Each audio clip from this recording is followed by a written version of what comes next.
Por cuarta ocasión, el Ministerio Público solicitó que se le retire la inmunidad al presidente Bernardo Arévalo, esta vez por un caso denominado Mecanismo de Corrupción en el Ministerio de Comunicaciones, en el que, según la Fiscalía, el mandatario creó un mecanismo ilegal para pagar a empresas contratistas del Estado.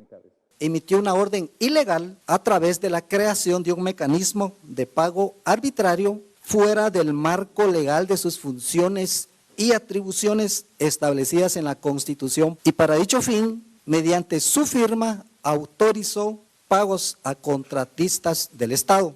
El fiscal Rafael Curruchiche, a cargo de la investigación, fue sancionado por Estados Unidos y la Unión Europea, señalado de ser un actor corrupto y antidemocrático. Sin embargo, esta vez señaló: el principal responsable de fomentar la corrupción en Guatemala es el presidente César Bernardo Arévalo de León. La presidencia se pronunció a través de un comunicado. Los disparates del señor Curruchiche no tienen cabida en ninguna acción penal, mucho menos un antejuicio. Y el diputado oficialista Samuel Pérez defendió al mandatario. El presidente Arévalo dice explícitamente que los contratos que tienen que ver con corrupción no se prioricen, ¿verdad? Entonces yo creo que es todo lo contrario. El derecho de antejuicio es propio de todo funcionario público. Ahora debe ser presentado ante la Corte Suprema de Justicia, quien debe decidir si procede o no. I accept your nomination to be President of the United States of America. En un ambiente de fiesta muy colorido y también con la energía, como si se tratara de una estrella de rock, la vicepresidenta Kamala Harris aceptó ser la candidata del Partido Demócrata y recibió la ovación de cerca de 50,000 asistentes en su discurso.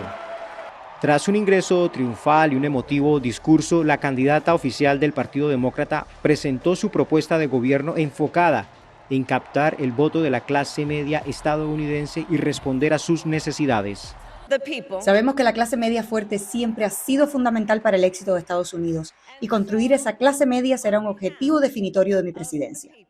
En su discurso, Kamala Harris subrayó las diferencias entre su programa y el de su contrincante republicano Donald Trump. En muchos sentidos, Donald Trump es un hombre poco serio, pero las consecuencias de poner a Donald Trump de nuevo en la Casa Blanca son extremadamente graves. Harris también abordó uno de los temas centrales de su campaña presidencial, el acceso al aborto. Donald Trump planea crear un coordinador nacional antiaborto y obligar a los estados a informar sobre los abortos espontáneos y los abortos inducidos por mujeres. Durante su discurso expresó su amor por Estados Unidos, el país que la vio nacer y al cual ahora aspira a gobernar. Compatriotas estadounidenses, amo a nuestro país con todo mi corazón. A donde quiera que voy, en cada persona que conozco, veo una nación lista para avanzar. No olvidó mencionar sus raíces ni a su madre, quien emigró a Estados Unidos desde la India a los 19 años y a quien recordó con cariño.